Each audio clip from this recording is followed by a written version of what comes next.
Welcome. I'm Thomas, your host and narrator.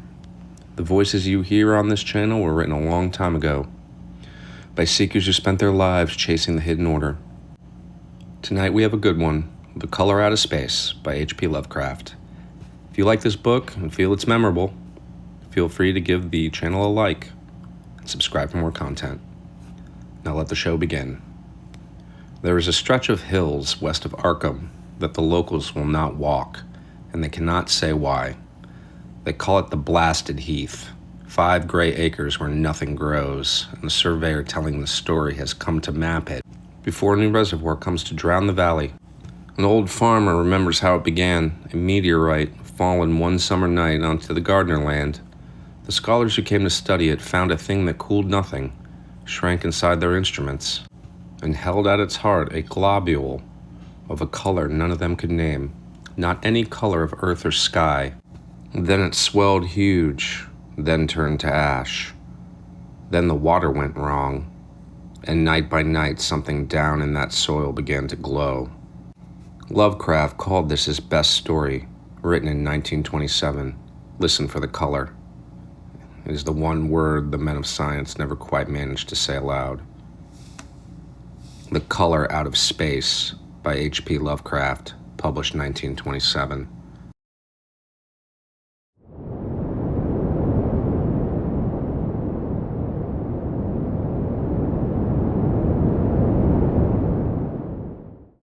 Here is a totally different story that we can highly recommend to you. We could wax rhapsodical in our praise, as the story is one of the finest pieces of literature it has been our good fortune to read. The theme is original, and yet fantastic enough to make it rise head and shoulders above many contemporary science fiction stories.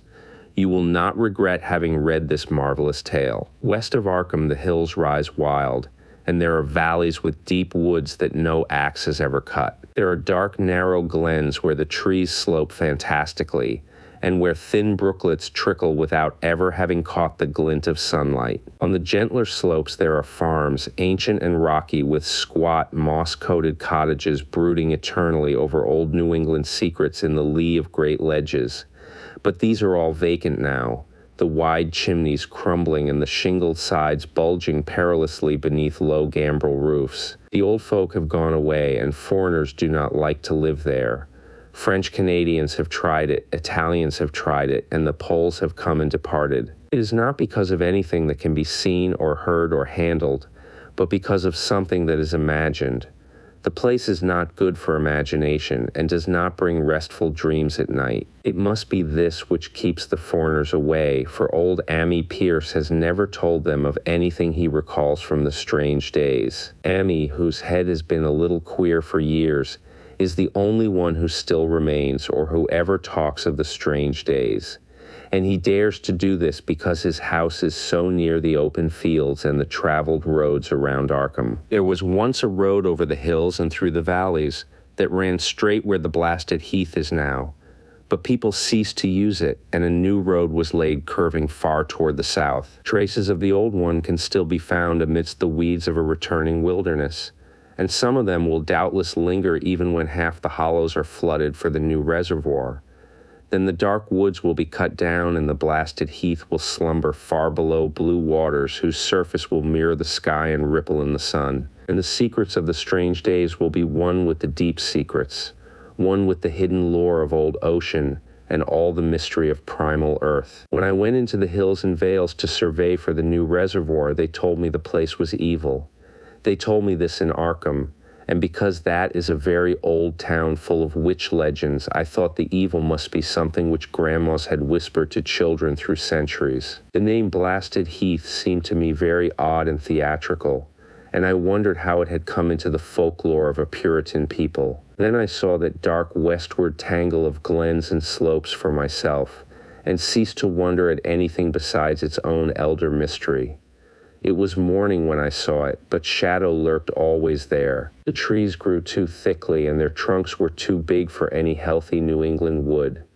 There was too much silence in the dim alleys between them, and the floor was too soft with the dank moss and mattings of infinite years of decay. In the open spaces, mostly along the line of the old road, There were little hillside farms, sometimes with all the buildings standing, sometimes with only one or two, and sometimes with only a lone chimney or fast-filling cellar. Weeds and briars reigned, and furtive wild things rustled in the undergrowth. Upon everything was a haze of restlessness and oppression, a touch of the unreal and the grotesque, as if some vital element of perspective or chiaroscuro were awry. I did not wonder that the foreigners would not stay, for this was no region to sleep in. It was too much like a landscape of Salvator Rosa, too much like some forbidden woodcut in a tale of terror.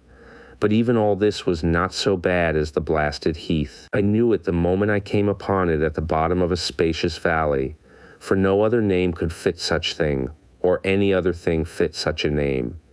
It was as if the poet had coined the phrase from having seen this one particular region. It must, I thought as I viewed it, be the outcome of a fire.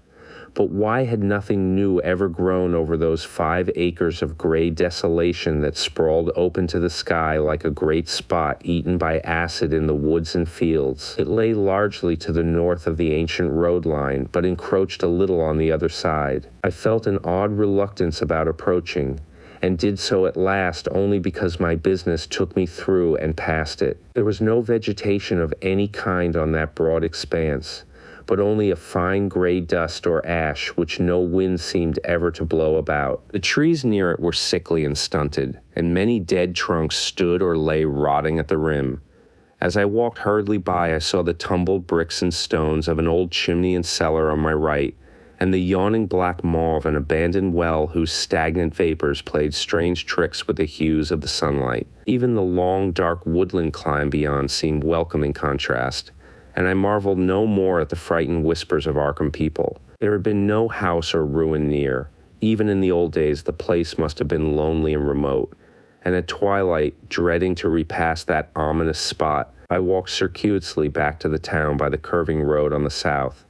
I vaguely wished some clouds would gather, for an odd timidity about the deep skyey voids above had crept into my soul. In the evening, I asked old people in Arkham about the blasted heath, and what was meant by that phrase, strange days, which so many evasively muttered. I could not, however, get any good answers, except that all the mystery was much more recent than I had dreamed. It was not a matter of old legendary at all, but something within the lifetime of those who spoke.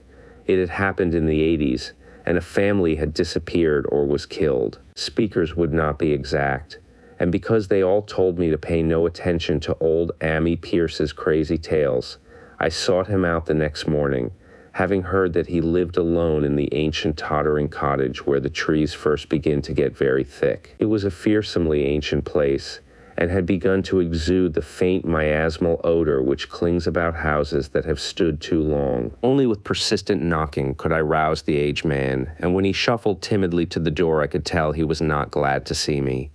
He was not so feeble as I had expected, but his eyes drooped in a curious way, and his unkempt clothing and white beard made him seem very worn and dismal. Not knowing just how he could best be launched on his tales, I feigned a matter of business, told him of my surveying, and asked vague questions about the district. He was far brighter and more educated than I had been led to think, and before I knew it had grasped quite as much of the subject as any man I had talked with in Arkham. It was not like other rustics I had known in the sections where reservoirs were to be. From him there were no protests at the miles of old wood and farmland to be blotted out, though perhaps there would have been had not his home lain outside the bounds of the future lake. Relief was all that he showed, relief at the doom of the dark ancient valleys through which he had roamed all his life. They were better underwater now, better underwater since the strange days, and with this opening his husky voice sank low, while his body leaned forward and his right forefinger began to point shakily and impressively. It was then that I heard the story, and as the rambling voice scraped and whispered on, I shivered again and again despite the summer day. Often I had to recall the speaker from ramblings, piece out scientific points which he knew only by a fading parrot memory of professors' talk, or bridge over gaps where his sense of logic and continuity broke down. When he was done, I did not wonder that his mind had snapped a trifle, or that the folk of Arkham would not speak much of the blasted heath. I hurried back before sunset to my hotel, unwilling to have the stars come out above me in the open, and the next day returned to Boston to give up my position. I could not go into that dim chaos of old forest and slope again, or face another time that gray blasted heath where the black well yawned deep beside the tumbled bricks and stones. The reservoir will soon be built now, and all those elder secrets will lie safe forever under watery fathoms. But even then I do not believe I would like to visit that country by night, at least not when the sinister stars are out, and nothing could bribe me to drink the new city water of Arkham. It all began, old Amy said, with the meteorite. Before that time, there had been no wild legends at all since the witch trials, and even then these western woods were not feared half so much as the small island in the Miskatonic, where the devil held court beside a curious stone altar older than the Indians. These were not haunted woods, and their fantastic dusk was never terrible till the strange days. Then there had come that white noontide cloud, that string of explosions in the air, and that pillar of smoke from the valley far in the wood. And by night all Arkham had heard of the great rock that fell out of the sky and bedded itself in the ground beside the well at the Nahum Gardner place. That was the house which had stood where the blasted heath was to come. The trim white Nahum Gardner house amidst its fertile gardens and orchards. Nahum had come to town to tell people about the stone, and had dropped in at Amy Pierce's on the way. Amy was 40 then, and all the queer things were fixed very strongly in his mind. He and his wife had gone with the 3 professors from Miskatonic University who hastened out the next morning to see the weird visitor from unknown stellar space, and had wondered why Nahum had called it so large the day before. It had shrunk, Nahum said as he pointed out the big brownish mound above the ripped earth and charred grass near the archaic well sweep in his front yard.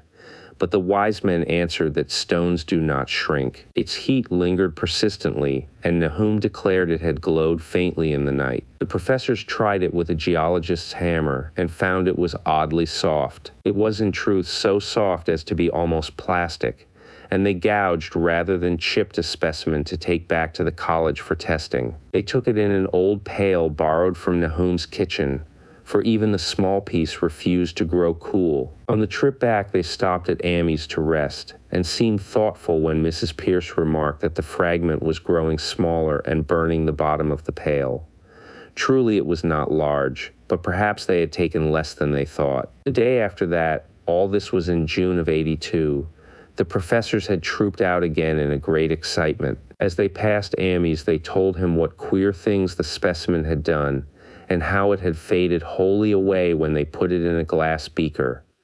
The beaker had gone too, and the wise men talked of the strange stone's affinity for silicon. It had acted quite unbelievably in that well-ordered laboratory, doing nothing at all and showing no occluded gases when heated on charcoal, being wholly negative in the borax bead, and soon proving itself absolutely non-volatile at any producible temperature, including that of the oxyhydrogen blowpipe. On an anvil it appeared highly malleable, and in the dark its luminosity was very marked. Stubbornly refusing to grow cool, it soon had the college in a state of real excitement, and when upon heating before the spectroscope it displayed shining bands unlike any known colors of the normal spectrum, there was much breathless talk of new elements, bizarre optical properties, and other things which puzzled men of science are wont to say when faced by the unknown. Hot as it was, they tested it in a crucible with all the proper reagents. Water did nothing. Hydrochloric acid was the same.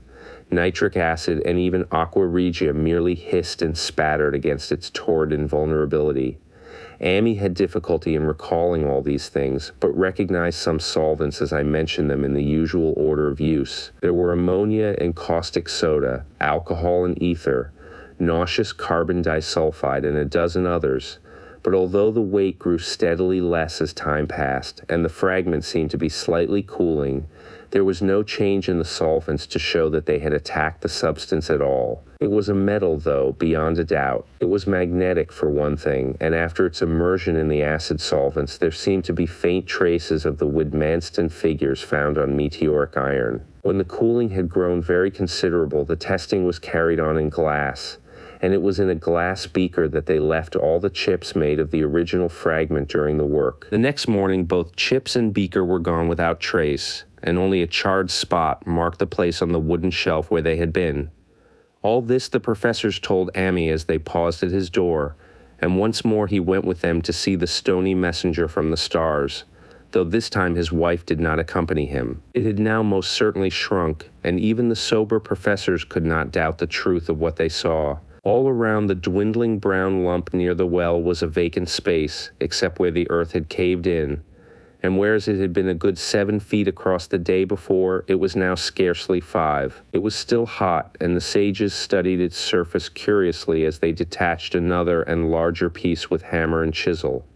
They gouged deeply this time, and as they pried away the smaller mass, they saw that the core of the thing was not quite homogeneous. They had uncovered what seemed to be the side of a large colored globule embedded in the substance. The color, which resembled some of the bands in the meteor's strange spectrum, was almost impossible to describe, and it was only by analogy that they called it color at all. Its texture was glossy, and upon tapping it appeared to promise both brittleness and hollowness. One of the professors gave it a smart blow with a hammer, and it burst with a nervous little pop.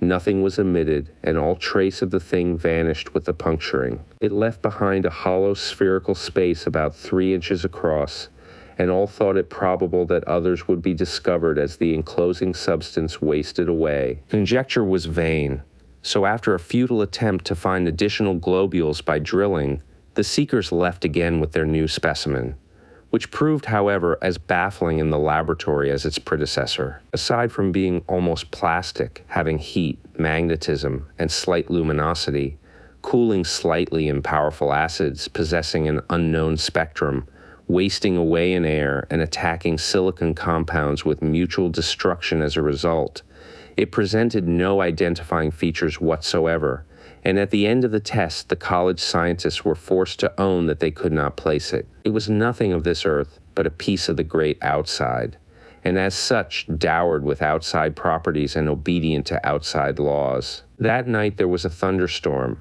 and when the professors went out to Nahum's the next day, they met with a bitter disappointment. The stone, magnetic as it had been, must have had some peculiar electrical property, for it had drawn the lightning, as Nahum said, with a singular persistence. 6 times within an hour the farmer saw the lightning strike the furrow in the front yard, and when the storm was over, nothing remained but a ragged pit by the ancient well sweep, half chocked with caved-in earth. Digging had borne no fruit, and the scientists verified the fact of the utter vanishment. The failure was total, so that nothing was left to do but go back to the laboratory and test again the disappearing fragment left carefully cased in lead. That fragment lasted a week, at the end of which nothing of value had been learned of it. When it had gone, no residue was left behind, and in time the professors felt scarcely sure they had indeed seen with waking eyes that cryptic vestige of the fathomless gulfs outside, that lone, weird message from other universes and other realms of matter, force, and entity.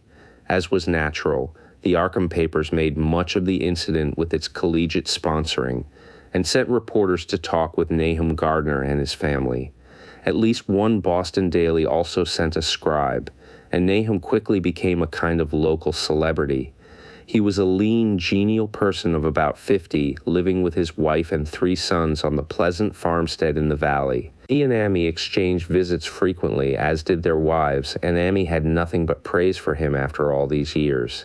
He seemed slightly proud of the notice his place had attracted, and talked often of the meteorite in the succeeding weeks. That July and August were hot, and Nahum worked hard at his haying in the 10-acre pasture across Chapman's Brook, his rattling wain wearing deep ruts in the shadowy lanes between. The labor tired him more than it had in other years, and he felt that age was beginning to tell on him. Then fell the time of fruit and harvest. The pears and apples slowly ripened, and Nahum vowed that his orchards were prospering as never before. The fruit was growing to phenomenal size and unwanted gloss, and in such abundance that extra barrels were ordered to handle the future crop. But with the ripening came sore disappointment, for of all that gorgeous array of specious lusciousness not one single jot was fit to eat. Into the fine flavor of the pears and apples had crept a stealthy bitterness and sickishness, so that even the smallest of bites induced a lasting disgust. It was the same with the melons and tomatoes, and Nahum sadly saw that his entire crop was lost. Quick to connect events, he declared that the meteorite had poisoned the soil, and thanked heaven that most of the other crops were in the upland lot along the road. Winter came early and was very cold. Amy saw Nahum less often than usual, and observed that he had begun to look worried. The rest of his family, too, seemed to have grown taciturn, and were far from steady in their church-going or their attendance at the various social events of the countryside. For this reserve or melancholy no cause could be found, though all the household confessed now and then to poorer health and a feeling of vague disquiet. Nahum himself gave the most definite statement of anyone when he said he was disturbed about certain footprints in the snow. They were the usual winter prints of red squirrels, white rabbits, and foxes, but the brooding farmer professed to see something not quite right about their nature and arrangement. He was never specific, but appeared to think that they were not as characteristic of the anatomy and habits of squirrels and rabbits and foxes as they ought to be. Amy listened without interest to this talk until one night when he drove past Nahum's house in his sleigh on the way back from Clark's Corners. There had been a moon, and a rabbit had run across the road, and the leaps of that rabbit were longer than either Amy or his horse liked. The latter, indeed, had almost run away when brought up by a firm rein. Thereafter Amy gave Nahum's tales more respect, and wondered why the gardener dogs seemed so cowed and quivering every morning. They had, it developed, nearly lost the spirit to bark. In February, the McGregor boys from Meadow Hill were out shooting woodchucks, and not far from the Gardner place bagged a very peculiar specimen. The proportions of its body seemed slightly altered in a queer way impossible to describe, while its face had taken on an expression which no one ever saw in a woodchuck before. The boys were genuinely frightened and threw the thing away at once, so that only their grotesque tales of it ever reached the people of the countryside. But the shying of horses near Nahum's house had now become an acknowledged thing, and all the basis for a cycle of whispered legend was fast taking form. People vowed that the snow melted faster around Nahum's than it did anywhere else, and early in March there was an awed discussion in Potter's General Store at Clark's Corners. Stephen Rice had driven past Gardner's in the morning and had noticed the skunk cabbages coming up through the mud by the woods across the road. Never were things of such size seen before, and they held strange colors that could not be put into any words. Their shapes were monstrous, and the horse had snorted at an odor which struck Stephen as wholly unprecedented. That afternoon, several persons drove past to see the abnormal growth, and all agreed that plants of that kind ought never to sprout in a healthy world. The bad fruit of the fall before was freely mentioned, and it went from mouth to mouth that there was poison in Nahum's ground. Of course it was the meteorite, and remembering how strange the men from the college had found that stone to be, several farmers spoke about the matter to them. One day they paid Nahum a visit, but having no love of wild tales and folklore, were very conservative in what they inferred. The plants were certainly odd, but all skunk cabbages are more or less odd in shape and hue. Perhaps some mineral element from the stone had entered the soil, but it would soon be washed away. And as for the footprints and frightened horses, of course this was mere country talk, which such a phenomenon as the aerolite would be certain to start. There was really nothing for serious men to do in cases of wild gossip, for superstitious rustics will say and believe anything. And so all through the strange days the professors stayed away in contempt. Only one of them, when given 2 files of dust for analysis in a police job over a year and a half later, recalled that the queer color of that skunk cabbage had been very like one of the anomalous bands of light shown by the meteor fragment in the college spectroscope, and like the brittle globule found embedded in the stone from the abyss. The samples in this analysis case gave the same odd bands at first, though later they lost the property. The trees budded prematurely around Nahum's, and at night they swayed ominously in the wind. Nahum's second son, Thaddeus, a lad of 15, swore that they swayed also when there was no wind, but even the gossips would not credit this. Certainly, however, restlessness was in the air. The entire Gardner family developed the habit of stealthy listening. though not for any sound which they could consciously name. The listening was, indeed, rather a product of moments when consciousness seemed half to slip away. Unfortunately, such moments increased week by week, till it became common speech that something was wrong with all Nahum's folks. When the early saxifrage came out, it had another strange color, not quite like that of the skunk cabbage, but plainly related and equally unknown to anyone who saw it. Nahum took some blossoms to Arkham and showed them to the editor of the Gazette, but that dignitary did no more than write a humorous article about them, in which the dark fears of rustics were held up to polite ridicule. It was a mistake of Nahum's to tell a stolid city man about the way the great overgrown mourning cloak butterflies behaved in connection with these saxifrages. April brought a kind of madness to the country folk, and began that disuse of the road past Nahum's which led to its ultimate abandonment. It was next the vegetation. All the orchard trees blossomed forth in strange colors, and through the stony soil of the yard and adjacent pasturage there sprang up a bizarre growth which only a botanist could connect with the proper flora of the region. No sane, wholesome colors were anywhere to be seen except in the green grass and leafage, but everywhere were those hectic and prismatic variants of some diseased, underlying primary tone without a place among the known tints of earth. The Dutchman's breeches became a thing of sinister menace, and the bloodroots grew insolent in their chromatic perversion. Ami and the gardeners thought that most of the colors had a sort of haunting familiarity, and decided that they reminded one of the brittle globule in the meteor.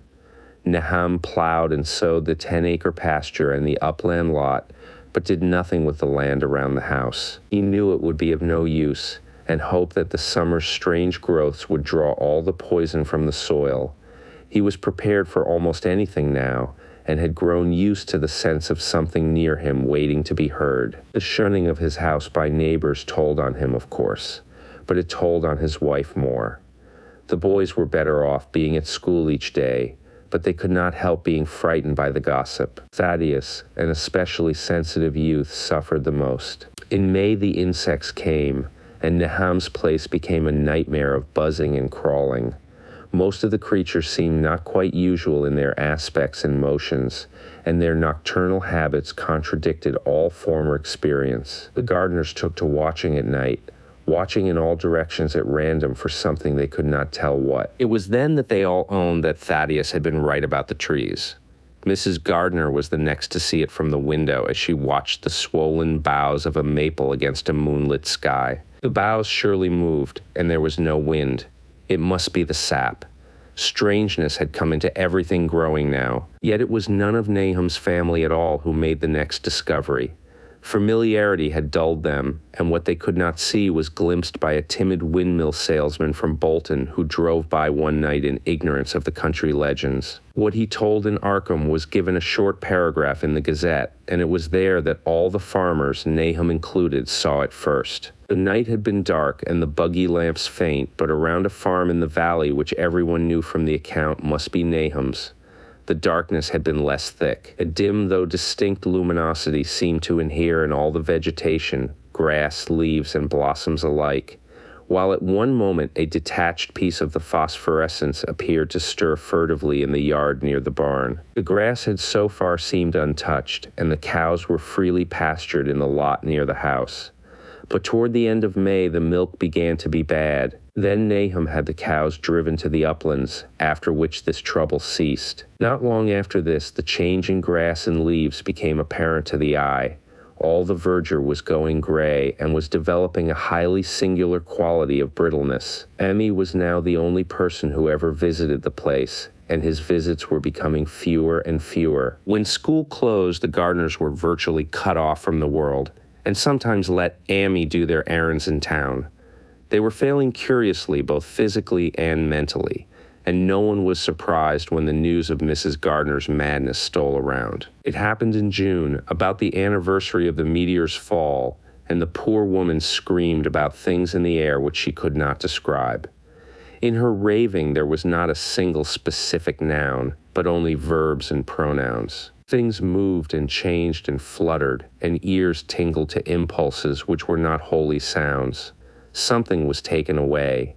She was being drained of something, Something was fastening itself on her that ought not to be. Someone must make it keep off. Nothing was ever still in the night. The walls and windows shifted. Nahum did not send her to the county asylum, but let her wander about the house as long as she was harmless to herself and others. Even when her expression changed, he did nothing. But when the boys grew afraid of her and Thaddeus nearly fainted at the way she made faces at him, he decided to keep her locked in the attic. By July, she had ceased to speak and crawled on all fours.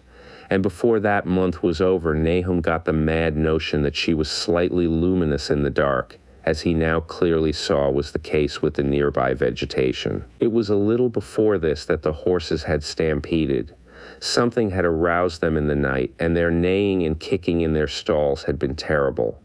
There seemed virtually nothing to do to calm them, and when Nahum opened the stable door, they all bolted out like frightened woodland deer. It took a week to track all four, and when found, they were seen to be quite useless and unmanageable. Something had snapped in their brains, and each one had to be shot for its own good. Nahum borrowed a horse from Ami for his haying, but found it would not approach the barn. It shied, balked, and whinnied, and in the end he could do nothing but drive it into the yard while the men used their own strength to get the heavy wagon near enough the hayloft for convenient pitching, and all the while the vegetation was turning gray and brittle. Even the flowers whose hues had been so strange were graying now, and the fruit was coming out gray and dwarfed and tasteless. The asters and goldenrod bloomed gray and distorted, and the roses and zinnias and hollyhocks in the front yard were such blasphemous-looking things that Nahum's oldest boy Zenas cut them down. The strangely puffed insects died about that time, even the bees that had left their hives and taken to the woods. By September, all the vegetation was fast crumbling to a grayish powder, and Nahum feared that the trees would die before the poison was out of the soil. His wife now had spells of terrific screaming, and he and the boys were in a constant state of nervous tension. They shunned people now, and when school opened, the boys did not go.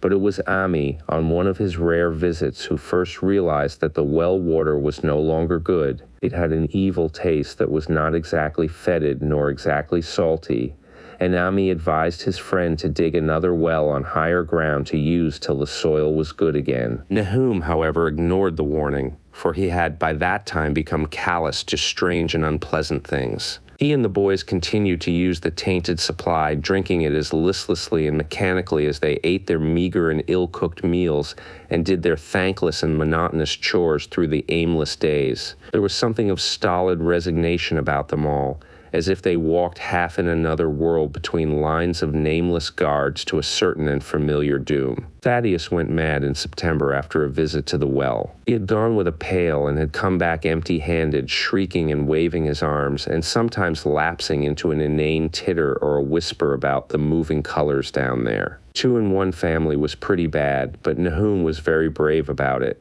He let the boy run about for a week until he began stumbling and hurting himself, and then he shut him in an attic room across the hall from his mother's. The way they screamed at each other from behind their locked doors was very terrible, especially to little Merwin, who fancied they talked in some terrible language that was not of earth. Merwin was getting frightfully imaginative, and his restlessness was worse after the shutting away of the brother who had been his greatest playmate. Almost at the same time, the mortality among the livestock commenced. Poultry turned grayish and died very quickly, their meat being found dry and noisome upon cutting. Hogs grew inordinately fat, then suddenly began to undergo loathsome changes which no one could explain. Their meat was of course useless, and Nahum was at his wit's end. No rural veterinary would approach his place, and the city veterinary from Arkham was openly baffled. The swine began growing gray and brittle and falling to pieces before they died, and their eyes and muzzles developed singular alterations. It was very inexplicable, for they had never been fed from the tainted vegetation. Then something struck the cows. Certain areas, or sometimes the whole body, would be uncannily shriveled or compressed, and atrocious collapses or disintegrations were common. In the last stages, and death was always the result, there would be a graying and turning brittle like that which beset the hogs. There could be no question of poison, for all the cases occurred in a locked and undisturbed barn, No bites of prowling things could have brought the virus, for what live beast of earth can pass through solid obstacles? It must be only natural disease. Yet what disease could wreak such results was beyond any mind's guessing. When the harvest came, there was not an animal surviving on the place, for the stock and poultry were dead and the dogs had run away. These dogs, 3 in number, had all vanished one night and were never heard of again. The 5 cats had left some time before, but their going was scarcely noticed since there now seemed to be no mice, and only Mrs. Gardner had made pets of the graceful felines. On the 19th of October, Nahum staggered into Amy's house with hideous news.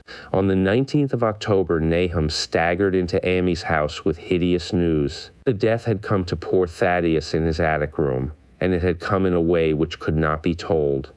Nahum had dug a grave in the railed family plot behind the farm, and had put therein what he found. There could have been nothing from outside, for the small barred window and locked door were intact. But it was much as it had been in the barn. Emmy and his wife consoled the stricken man as best they could, but shuddered as they did so. Stark terror seemed to cling round the Gardners and all they touched, and the very presence of one in the house was a breath from regions unnamed and unnameable. Emmy accompanied Nahum home with the greatest reluctance, and did what he might to calm the hysterical sobbing of little Merwin.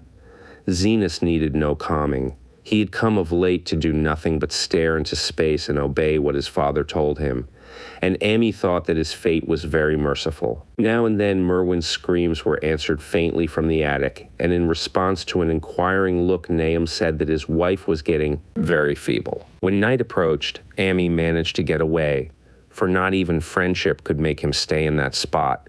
When the faint glow of the vegetation began, and the trees may or may not have swayed without wind. It was really lucky for Amy that he was not more imaginative. Even as things were, his mind was bent ever so slightly, but had he been able to connect and reflect upon all the portents around him, he must inevitably have turned a total maniac. In the twilight he hastened home, the screams of the mad woman and the nervous child ringing horrible in his ears.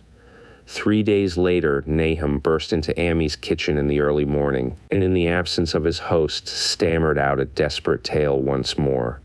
While Mrs. Pierce listened in a clutching fright, it was little Merwin this time. He was gone. He had gone out late at night with a lantern and pail for water, and had never come back. He'd been going to pieces for days, and hardly knew what he was about, screamed at everything. There had been a frantic shriek from the yard then, but before the father could get to the door, the boy was gone. There was no glow from the lantern he had taken, and of the child himself no trace. At the time, Nahum thought the lantern and pail were gone too, but when dawn came and the man had plodded back from his all-night search of the woods and fields, he had found some very curious things near the well. There was a crushed and apparently somewhat melted mass of iron which had certainly been the lantern, while a bent pail and twisted iron hoops beside it, both half-fused, seemed to hint at the remnants of the pail. That was all. Nahum was past imagining, Mrs. Pierce was blank, and Amy, when he had reached home and heard the tale, could give no guess. Merwin was gone, and there would be no use in telling the people around who shunned all gardeners now. No use either in telling the city people at Arkham who laughed at everything. Thad was gone, and now Merwin was gone. Something was creeping and waiting to be seen and heard. Nahum would go soon, and he wanted Amy to look after his wife and Zenas if they survived him. It must all be a judgment of some sort, though he could not fancy what for, since he had always walked uprightly in the Lord's ways so far as he knew. For over 2 weeks Amy saw nothing of Nahum, and then, worried about what might have happened, he overcame his fears and paid the Gardner place a visit. There was no smoke from the great chimney, and for a moment the visitor was apprehensive of the worst. The aspect of the whole farm was shocking. Grayish, withered grass and leaves on the ground, vines falling in brittle wreckage from archaic walls and gables, and great bare trees clawing up at the gray November sky with a studied malevolence which Amy could not but feel had come from some subtle change in the tilt of the branches. But Nahum was alive after all. He was weak and lying in a couch in the low-ceiled kitchen, but perfectly conscious and able to give simple orders to Zenas. The room was deadly cold, and as Amy visibly shivered, The host shouted huskily to Zenas for more wood. Wood, indeed, was sorely needed, since the cavernous fireplace was unlit and empty, with a cloud of soot blowing about in the chill wind that came down the chimney. Presently Nahum asked him if the extra wood had made him any more comfortable, and then Amy saw what had happened.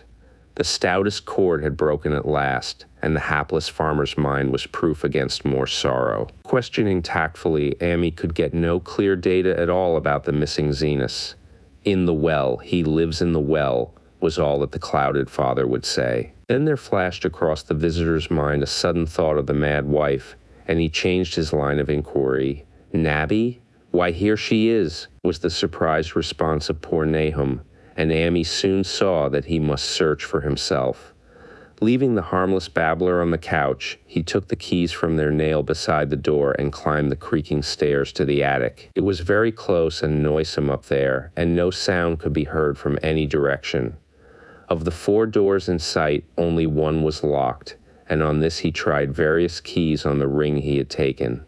The 3rd key proved the right one, and after some fumbling, Amy threw open the low white door. It was quite dark inside, for the window was small and half obscured by the crude wooden bars, and Amy could see nothing at all on the wide planked floor. The stench was beyond enduring, and before proceeding further, he had to retreat to another room and return with his lungs filled with breathable air. When he did enter, he saw something dark in the corner, and upon seeing it more clearly, he screamed outright. While he screamed, he thought a momentary cloud eclipsed the window, and a second later he felt himself brushed as if by some hateful current of vapor. Strange colors danced before his eyes, and had not a present horror numbed him, he would have thought of the globule in the meteor that the geologist's hammer had shattered, and of the morbid vegetation that had sprouted in the spring. As it was, he thought only of the blasphemous monstrosity which confronted him, and which all too clearly had shared the nameless fate of young Thaddeus and the livestock. But the terrible thing about the horror was that it very slowly and perceptibly moved as it continued to crumble. Amy would give me no added particulars of this scene, but the shape in the corners does not reappear in his tale as a moving object. There are things which cannot be mentioned, and what is done in common humanity is sometimes cruelly judged by the law. I gathered that no moving thing was left in that attic room, and that to leave anything capable of motion there would have been a deed so monstrous as to damn any accountable being to eternal torment. Anyone but a stolid farmer would have fainted or gone mad. But Amy walked conscious through that low doorway and locked the accursed secret behind him. There would be Nahum to deal with now. He must be fed and tended, and removed to some place where he could be cared for. Commencing his descent of the dark stairs, Amy heard a thud below him. He even thought a scream had been suddenly choked off, and recalled nervously the clammy vapor which had brushed by him in that frightful room above. What presence had his cry and entry started up? Halted by some vague fear, he heard still further sounds below. Indubitably there was a sort of heavy dragging, and a most detestably sticky noise as of some fiendish and unclean species of suction. With an associative sense goaded to feverish heights, he thought unaccountably of what he had seen upstairs. Good God, what eldritch dream world was this into which he had blundered? He dared move neither backward nor forward, but stood there trembling at the black curve of the boxed-in staircase. Every trifle of the scene burned itself into his brain. The sounds, the sense of dread expectancy, the darkness, the steepness of the narrow steps, and merciful heaven, the faint but unmistakable luminosity of all the woodwork in sight, steps, sides, exposed laths and beams alike. Then there burst forth a frantic whinny from Amy's horse outside, followed at once by a clatter which told of a frenzied runaway. In another moment horse and buggy had gone beyond earshot, leaving the frightened man on the dark stairs to guess what had sent them. But that was not all. There had been another sound out there, a sort of liquid splash. Water. It must have been the well. He had left Hero untied near it, and a buggy wheel must have brushed the coping and knocked in a stone. And still the pale phosphorescence glowed in that detestably ancient woodwork. God, how old the house was! Most of it built before 1700. A feeble scratching on the floor downstairs now sounded distinctly, and Amy's grip tightened on a heavy stick he had picked up in the attic for some purpose. Slowly nerving himself, he finished his descent and walked boldly toward the kitchen. But he did not complete the walk, because what he saw was no longer there. It had come to meet him, and it was still alive after a fashion. Whether it had crawled, or whether it had been dragged by any external forces, Amy could not say. But the death had been at it. Everything had happened in the last half hour, but collapse, graying, and disintegration were already far advanced. There was a horrible brittleness, and dry fragments were scaling off. Amy could not touch it, but looked horrifiedly into the distorted parody that had been a face. "What was it, Nahum? What was it?" he whispered, and the cleft, bulging lips were just able to crackle out a final answer. "Nothing, nothing. The color, it burns. Cold and wet, but it burns. It lived in the well. I seen it, a kind of smoke. Just like the flowers last spring. The well shone at night. Thad and Merwin and Zenas. Everything alive, sucking the life out of everything. In that stone. It must have come in that stone. Poisoned the whole place. Don't know what it wants. That round thing them men from the college dug out in the stone. They smashed it. It was that same color, just the same, like the flowers and plants. Must have been more of 'em. Seeds, they growed. I seen it the first time this week. Must have got strong on Zenas. He was a big boy, full of life. It beats down your mind and then gets ye, burns ye up, in the well water. You was right about that, evil water. Zenas never come back from the well, can't get away, draws ye. You know summit's comin', but 'tain't no use. I seen it time and again, Zenas was took. War's nabby Amy. My head's no good. Don't know how long since I fed her. It'll get her if we ain't careful. Just a color. Her face is gettin' to have that color sometimes towards night, and it burns and sucks. It come from some place where things ain't as they is here. One of them professors said so. He was right. Look out, Amy. It'll do something more. Sucks the life out. But that was all. That which spoke could speak no more because it had completely caved in. Amy laid a red check tablecloth over what was left and reeled out the back door into the fields. He climbed the slope to the 10-acre pasture and stumbled home by the north road in the woods. He could not pass that well from which his horses had run away. He had looked at it through the window and had seen that no stone was missing from the rim.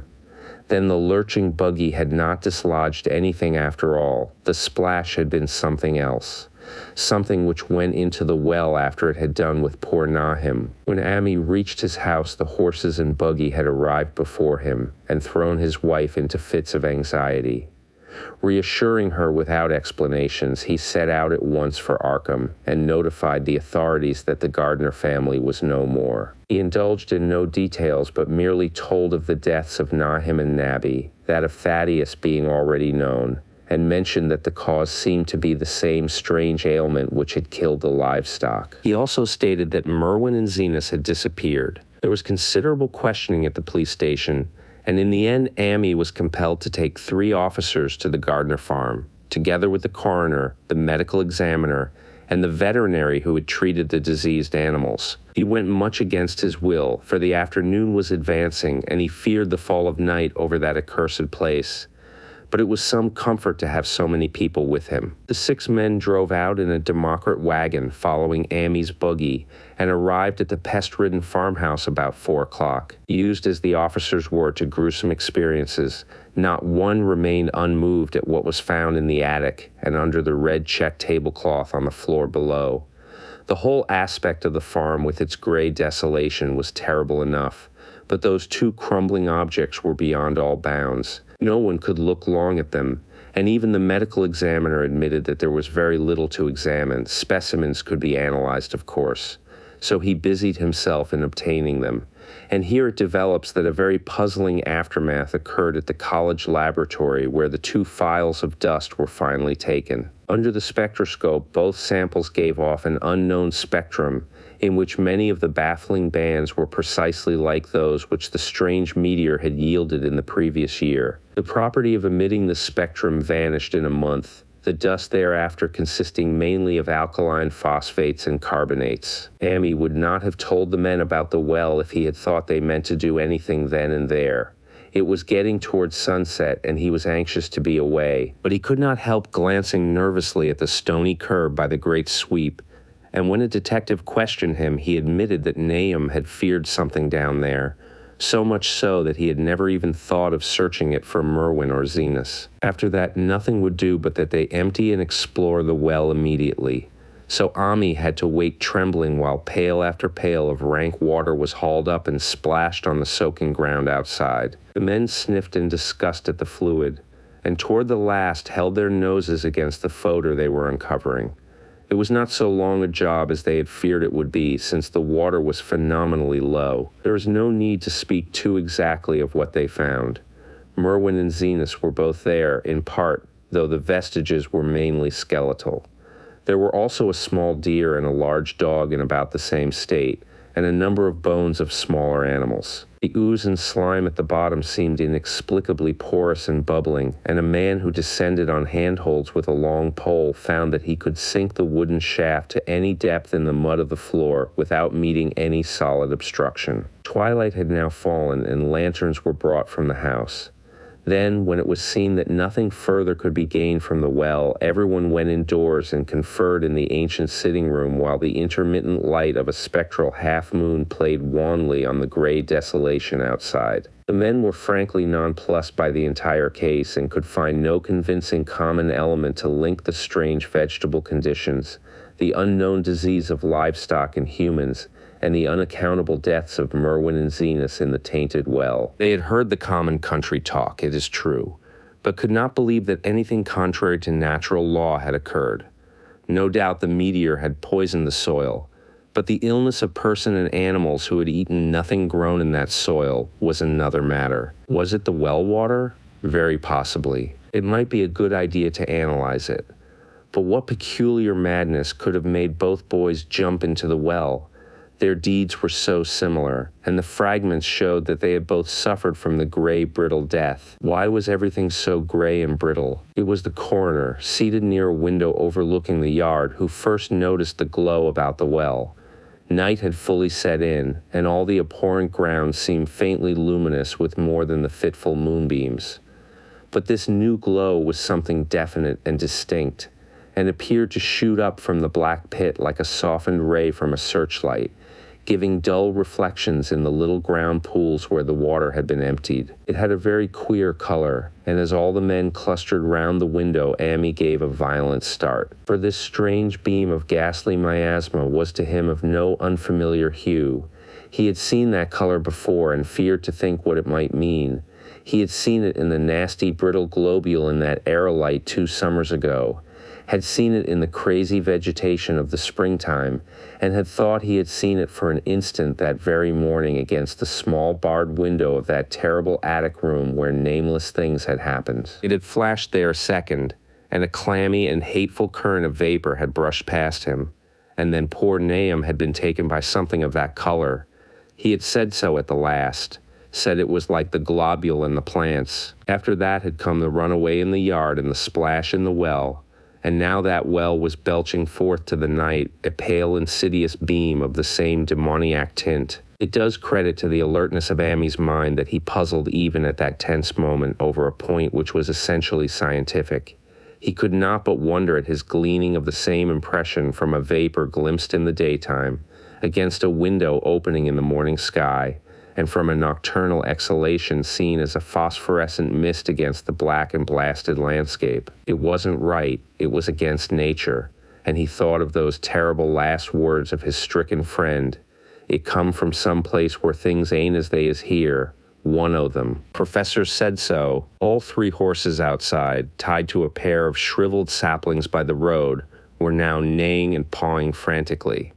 The wagon driver started for the door to do something, but Amy laid a shaky hand on his shoulder. "Don't go out thar," he whispered. "They's more to this nor what we know. Nahum said something lived in the well that sucks your life out. He said it must be summat growed from a round ball like one we all seen in the meteor stone that fell a year ago June. Sucks and burns, he said, and is just a cloud of color like that light out there now, that ye can hardly see and can't tell what it is. Nahum thought it feeds on everything living and gets stronger all the time. He said he's seen it this last week. It must be something from away off in the sky, like the men from the college last year says the meteor stone was. The way it's made and the way it works ain't like no way of God's world. It's summit from beyond. So the men paused indecisively as the light from the well grew stronger and the hitched horses pawed and whinnied in increasing frenzy. It was truly an awful moment, with terror in that ancient and accursed house itself. 4 monstrous sets of fragments, 2 from the house and 2 from the well, in the woodshed behind, and that shaft of unknown and unholy iridescence from the slimy depths in front. Amy had restrained the driver on impulse, forgetting how uninjured he himself was after the clammy brushing of that colored vapor in the attic room. But perhaps it is just as well that he acted as he did. No one will ever know what was abroad that night, and though the blasphemy from beyond had not so far hurt any human of unweakened mind, there is no telling what it might not have done at that last moment, and with its seemingly increased strength and the special signs of purpose it was soon to display beneath the half-clouded, moonlit sky. All at once, one of the detectives at the window gave a short, sharp gasp. The others looked at him, and then quickly followed his own gaze upward to the point at which its idle straying had been suddenly arrested. There was no need for words. What had been disputed in country gossip was disputable no longer, and it is because of the thing which every man of that party agreed in whispering later on, that strange days are never talked about in Arkham. It is necessary to premise that there was no wind at that hour of the evening. One did arise not long afterward, but there was absolutely none then. Even the dry tips of the lingering hedge mustard, gray and blighted, and the fringe on the roof of the standing Democrat wagon were unstirred. And yet amid that tense, godless calm, the high bare boughs of all the trees in the yard were moving. They were twitching morbidly and spasmodically, clawing in convulsive and epileptic madness at the moonlit clouds, scratching impotently in the noxious air as if jerked by some allied and bodiless line of linkage with subterrene horrors writhing and struggling below the black roots. Not a man breathed for several seconds. Then a cloud of darker depth passed over the moon, and the silhouette of clutching branches faded out momentarily. At this there was a general cry, muffled with awe, but husky and almost identical from every throat. For the terror had not faded with the silhouette, and in a fearsome instant of deeper darkness, the watchers saw wriggling at the treetop height 1,000 tiny points of faint and unhallowed radiance, tipping each bough like the fire of St. Elmo or the flames that come down on the apostles' heads at Pentecost. It was a monstrous constellation of unnatural light, like a glutted swarm of corpse-fed fireflies dancing hellish sarabands over an accursed marsh. And its color was that same nameless intrusion which Ami had come to recognize and dread. All the while the shaft of phosphorescence from the well was getting brighter and brighter, bringing to the minds of the huddled men a sense of doom and abnormality which far outraced any image their conscious minds could form. It was no longer shining out, it was pouring out, and as the shapeless stream of unplaceable color left the well, it seemed to flow directly into the sky. And in the fearsome instant of deeper darkness, the watchers saw wriggling at that treetop height 1,000 tiny points of faint and unhallowed radiance, tipping each bough like the fire of St. Elmo, and all the while the shaft of phosphorescence from the well was getting brighter and brighter, and bringing to the minds of the huddled men a sense of doom and abnormality. It was no longer shining out, it was pouring out, and as the shapeless stream of unplaceable color left the well, it seemed to flow directly into the sky. The veterinary shivered and walked to the front door to drop the heavy extra bar across it. Emmy shook no less, and had to tug and point for lack of a controllable voice when he wished to draw notice to the growing luminosity of the trees.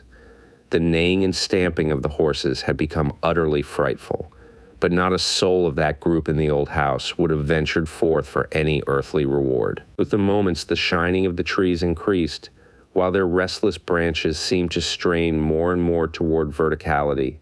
The wood of the well sweep was shining now, and presently a policeman dumbly pointed to some wooden sheds and beehives near the stone wall on the west. They were commencing to shine too, though the tethered vehicles of the visitors seemed so far unaffected.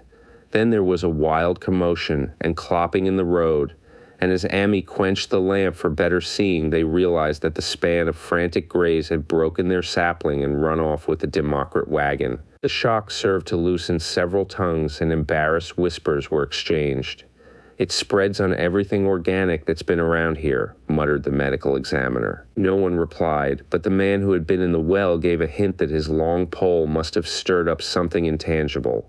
"It was awful," he added. "There was no bottom at all, just ooze and bubbles and the feeling of something lurking under there." Emmy's horse still pawed and screamed deafeningly in the road outside, and nearly drowned its owner's faint quaver as he mumbled his formless reflections. "It come from that stone. It growed down thar. It got everything living. It fed itself on 'em, mind and body.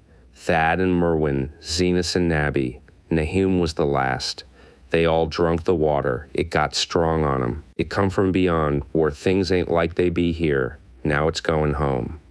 At this point, as the column of unknown color flared suddenly stronger and began to weave itself into fantastic suggestions of shape which each spectator later described differently, there came from poor tethered hero such a sound as no man before or since ever heard from a horse. Every person in that low-pitched sitting room stopped his ears, and Amy turned away from the window in horror and nausea. Words could not convey it. When Amy looked out again, the hapless beast lay huddled inert on the moonlit ground between the splintered shafts of the buggy. That was the last of Hero till they buried him next day. But the present was no time to mourn, for almost at this instant a detective silently called attention to something terrible in the very room with them. In the absence of the lamplight, it was clear that a faint phosphorescence had begun to pervade the entire apartment. It glowed on the broad-planked floor where the rag carpet left it bare, and shimmered over the sashes of the small-paned windows. It ran up and down the exposed corner posts, coruscated about the shelf and mantel, and infected the very doors and furniture. Each minute saw it strengthen, and at last it was very plain that healthy living things must leave that house. Amy showed them the back door and the path up through the fields to the 10-acre pasture. They walked and stumbled as in a dream, and did not dare look back till they were far away on the high ground. They were glad of the path, for they could not have gone the front way, by that well. It was bad enough passing the glowing barn and sheds, and those shining orchard trees with their gnarled, fiendish contours. But thank heaven the branches did their worst twisting high up. The moon went under some very black clouds as they crossed the rustic bridge over Chapman's Brook, and it was blind groping from there to the open meadows. When they looked back toward the valley and the distant Gardner place at the bottom, they saw a fearsome sight. All the farm was shining with a hideous, unknown blend of color, trees, buildings, and even such grass and herbage as had not been wholly changed to lethal gray brittleness. The boughs were all straining skyward, tipped with tongues of foul flame, and lambent tricklings of the same monstrous fire were creeping about the ridgepoles of the house, barn, and sheds.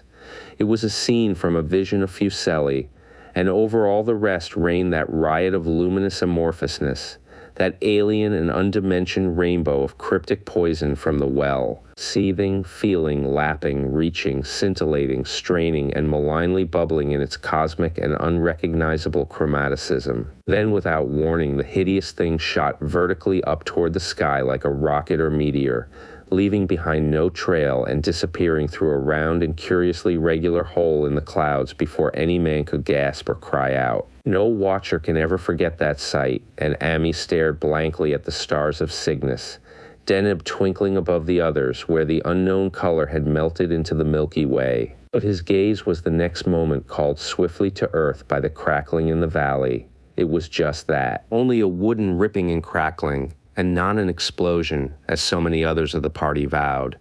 Yet the outcome was the same, for in one feverish, kaleidoscopic instant there burst up from that doomed and accursed farm a gleamingly eruptive cataclysm of unnatural sparks and substance, blurring the glance of the few who saw it, and sending forth to the zenith a bombarding cloudburst of such colored and fantastic fragments as our universe must needs disown. Through quickly reclosing vapors, they followed the great morbidity that had vanished, and in another second they had vanished too.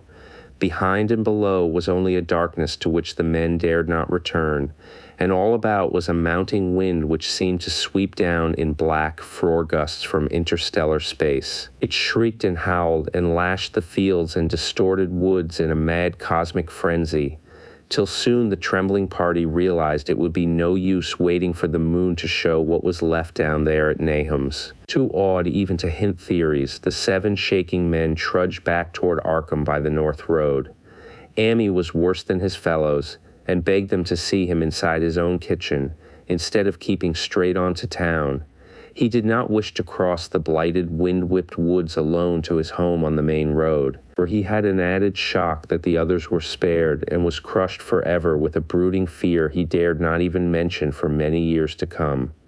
As the rest of the watchers on that tempestuous hill had stolidly set their faces toward the road, Amy had looked back an instant at the shadowed valley of desolation so lately sheltering his ill-starred friend, and from that stricken, faraway spot he had seen something feebly rise, only to sink down again upon the place from which the great shapeless horror had shot into the sky. It was just a color, but not any color of our earth or heavens, and because Amy recognized that color, and knew that this last faint remnant must still lurk down there in the well, he has never been quite right since. Amy would never go near the place again. It is 44 years now since the horror happened, but he has never been there, and will be glad when the new reservoir blots it out. I shall be glad too, for I do not like the way the sunlight changed color around the mouth of that abandoned well I passed. I hope the water will always be very deep, but even so I shall never drink it. I do not think I shall visit the Arkham country hereafter. 3 of the men who had been with Amy returned the next morning to see the ruins by daylight, but there were not any real ruins, only the bricks of the chimney, the stones of the cellar, some mineral and metallic litter here and there, and the rim of that nefandous well, save for Amy's dead horse which they towed away and buried, and the buggy which they shortly returned to him. Everything that had ever been living had gone. 5 eldritch acres of dusty gray desert remained, nor has anything ever grown there since. To this day it sprawls open to the sky like a great spot eaten by acid in the woods and fields, and the few who have ever dared glimpse it in spite of the rural tales have named it the Blasted Heath. The rural tales are queer. They might be even queerer if city men and college chemists could be interested enough to analyze the water from that disused well, or the gray dust that no wind seems ever to disperse. Botanists, too, ought to study the stunted flora on the borders of that spot, for they might shed light on the country notion that the blight is spreading, little by little, perhaps an inch a year. People say the color of the neighboring herbage is not quite right in the spring, and that wild things leave queer prints in the light winter snow. Snow never seems quite so heavy on the Blasted Heath as it is elsewhere. Horses, the few that are left in this motor age, grow skittish in the silent valley, and hunters cannot depend on their dogs too near the splotch of grayish dust. They say the mental influences are very bad too.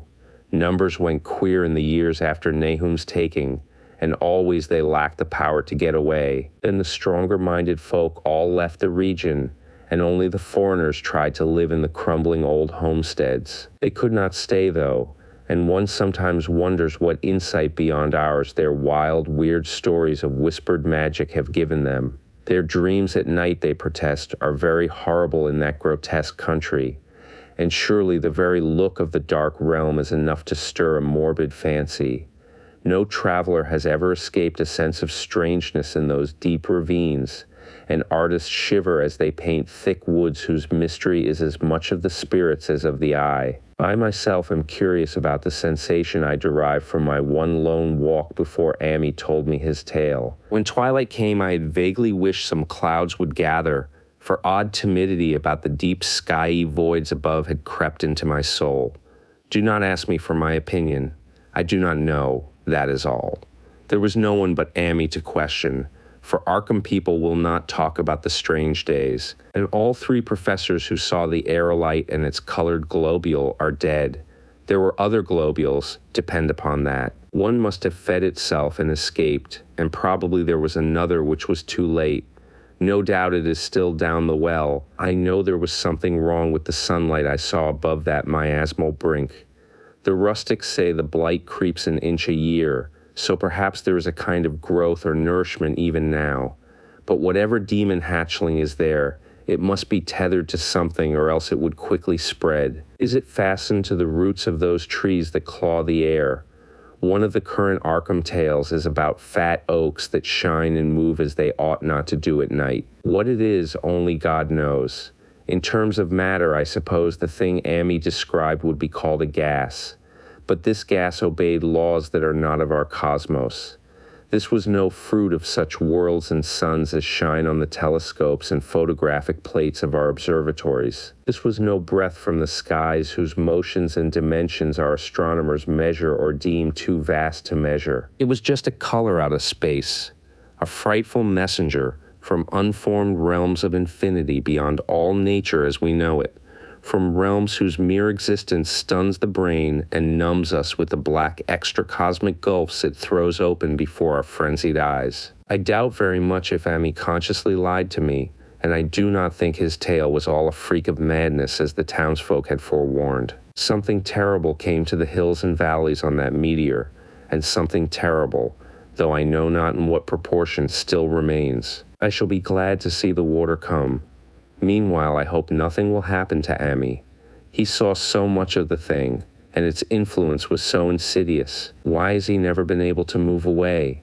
How clearly he recalled those dying words of Nahum's. Can't get away, draws ye know summit's comin', but tain't no use. Amy is such a good old man. When the reservoir gang gets to work, I must write the chief engineer to keep a sharp watch on him. I would hate to think of him as the gray, twisted, brittle monstrosity which persists more and more in troubling my sleep. The end.